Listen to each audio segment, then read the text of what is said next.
যুদ্ধের বাজারে একের পর এক দেশ যখন ইসরায়েলের সঙ্গে ব্যবসা চালিয়ে যাচ্ছে, ঠিক তখনই স্পেনের এক সাহসী পদক্ষেপ বিশ্ব রাজনীতিতে নতুন মাত্রা যোগ করলো। $70 লাখ একটি অস্ত্র চুক্তি এক নিমেষে বাদ করে দিল স্পেন সরকার। আর এর পিছনে শুধু রাজনৈতিক চাপ নয়, ছিল বরং এক শক্তিশালী মানবিক বার্তা। চুক্তিটি ছিল ইসরায়েলের অস্ত্র নির্মাতা কোম্পানি IMI সিস্টেমসের সঙ্গে, যাদের মালিকানা রয়েছে বহু আলোচিত নাম ইলবিট সিস্টেমস, যেটি দীর্ঘদিন ধরেই ফিলিস্তিনের উপর ইসরায়েলি হামলায় ব্যবহৃত অস্ত্র সরবরাহের জন্য নিন্দিত।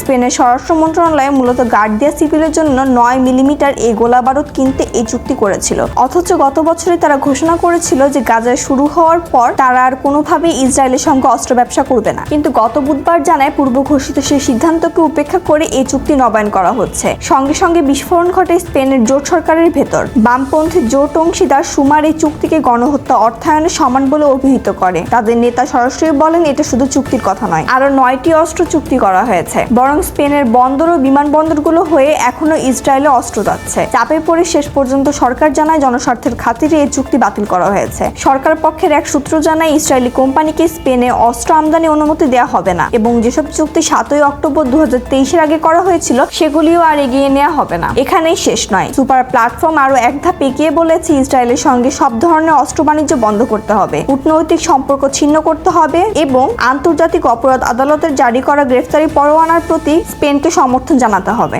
স্পেন এই দাবিগুলোর অনেকগুলোতে ইতিমধ্যে অগ্রসর হয়েছে। 2024 সালের মে মাসে ফিলিস্তিন রাষ্ট্রকে স্বীকৃতি দেওয়ার পর তারা দক্ষিণ আফ্রিকার করা গণহত্যা মামলাতে অংশগ্রহণের ঘোষণা দিয়েছিল। সবচেয়ে গুরুত্বপূর্ণ হলো স্পেন এখন তাদের অবস্থান স্পষ্ট করে বলেছে তারা ইসরায়েলের কাছ থেকে কোনো অস্ত্র কিনবে না, কোনো অস্ত্র বিক্রিও করবে না। এই ঘোষণাটি এমন এক সময় এসেছে যখন গাজার উপর ইসরায়েলি বিমান হামলায় মৃতের সংখ্যা 51,000 ছাড়িয়ে গেছে, আহত 1,16,000-এরও বেশি এবং এখনো হাজার হাজার মানুষ নিখোঁজ। যদিও আন্তর্জাতিক মহলে বহু নিন্দা শোনা যায়, বাস্তবে খুব কম দেশই সাহস দেখায় কার্যকর পদক্ষেপ নিতে। স্পেন সেই বিরল দৃষ্টান্ত তৈরি করলো যেখানে মানবিকতা, রাজনীতি এবং আন্তর্জাতিক ন্যায় বিচারের প্রতি দায়বদ্ধতা একত্রে কাজ করছে। ইসরায়েলের যুদ্ধাপরাধ ও গণহত্যা তদন্ত এখনো চলছে হেগের আন্তর্জাতিক অপরাধ আদালতে। এই অবস্থায় স্পেনের এই পদক্ষেপ নিঃসন্দেহে এক সাহসী বার্তা।